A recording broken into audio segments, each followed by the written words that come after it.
Coding and tracking is required to produce our products to comply with the legal obligations in our markets.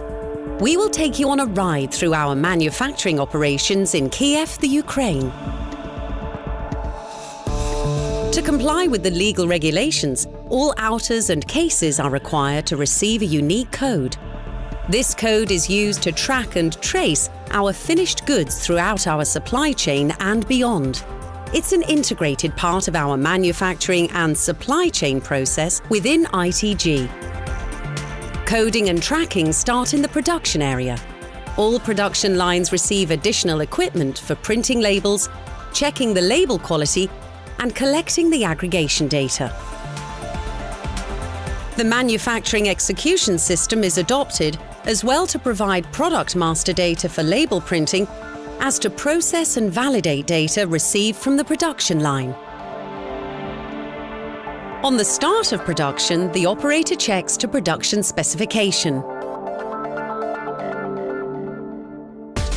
During the coding and tracking project, the factory receives the tool set and training to create the templates for outer and case labels. With e-label software, the template designs can be validated and sent to the markets for approval. Outer labels use a 2D matrix barcode. A 1D linear barcode is used for the case label. The barcode contains the unique code for the objects. Before production is planned, the product master data needs to be checked and updated. QAD is used to maintain the relevant master data for printing correct labels. Several menus will be made available in QAD to maintain and update the master data. When everything is checked, production can be planned and started.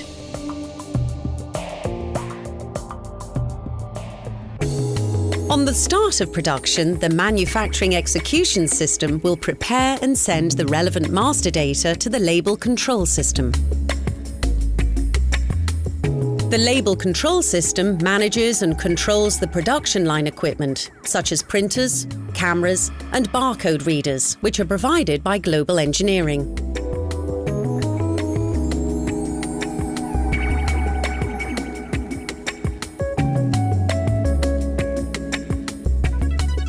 When the control system has received the product instructions, the operator must check the labels against production specification before start of production.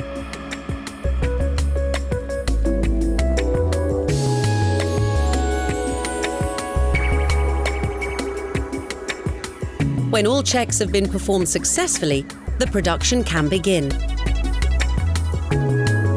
During the production, the outers can be labeled continuously. The control system will issue the unique codes according to the coding specification defined by supply chain. 2 printing units are available per production line, minimizing production stops while maintaining printing units. Operators will receive training to maintain and clean the printing units regularly to prevent print quality problems like unreadable barcodes. The printed labels will be validated on quality and readability after being applied. If the label does not conform to the quality criteria, the outer will be rejected. Now the outers are ready to be put in the case. This production line is equipped with an automatic case packer. During this important step, aggregation data will be collected and the outer will be linked to the shipping case. As outers are transported into the case packing area, all the codes are being read and stored temporarily in the control system. When the amount of outers is sufficient, they will be put in the case. Case can be closed and released from the production line. Now the case label will be applied. On the case, 2 identical labels are printed. This way, the label will always be visible when the case is transported on a pallet. A 1D scanner will validate the quality of the printed barcode. When the label is printed, the aggregated data is sent to the coding and tracking database for further processing. Now we are nicely producing finished goods compliant to the coding and tracking regulations. To maintain efficiency in our warehouse and distribution, we need to create coding and tracking pallets so we can track the goods when the pallets are shipped. Pallet card printing is done via the manufacturing execution system. When the pallet card is printed, the aggregated data is sent to the coding and tracking database. So far, everything runs fine. But what if an outer in a case isn't read properly? The production flow isn't stopped, but the system will find the problem and will reject the case by applying an invalid label. The label will have a number of X's printed, which is more easily identified by the operator. But what if the smooth operator doesn't check the label and stacks the rejected case? Let's see what happens. As it might already get in a routine operation, the operator selects the pallet print card and is requested to scan the last case. The manufacturing execution system will execute a number of validation checks. It will check and compare the received data with the scanned number of objects. In this scenario, the validation is unsuccessful as the numbers are not matching. Whenever this happens, the manufacturing execution system will raise an error and requests the operator to scan the last and first case. With this information, the logic is to find the missing information. In case the missing information is still not found, the operator is requested to scan all cases. Good luck!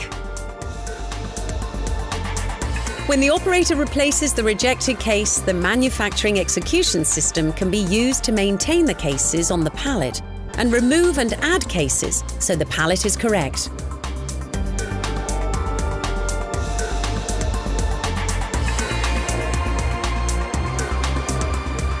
The rejected case will be opened and checked for errors. Outers which are OK will be re-fed onto the production line. Next to the manual palletizing, there is also support for the robot palletizer systems. The robot will provide a signal whenever the pallet is full, and automatically the pallet card will be released.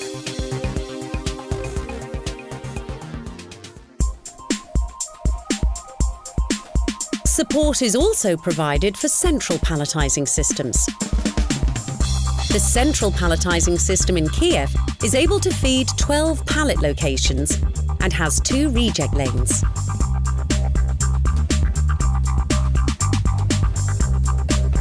For this system, the operator needs to scan one case from the pallet and select the palletizing location.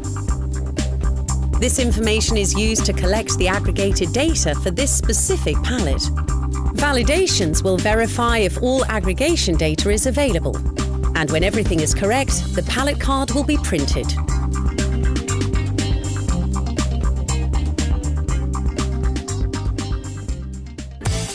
The pallet is nearly ready for shipment. Before storage and transportation, the pallet will be wrapped and transported to the warehouse area. In the warehouse, the finished goods are stored and the sales orders will be picked and prepared for shipment. To optimize operations in the factory warehouse, most of the movements are done on pallet level. That's why we need aggregation on pallet level. Order management is done with SAP ITP.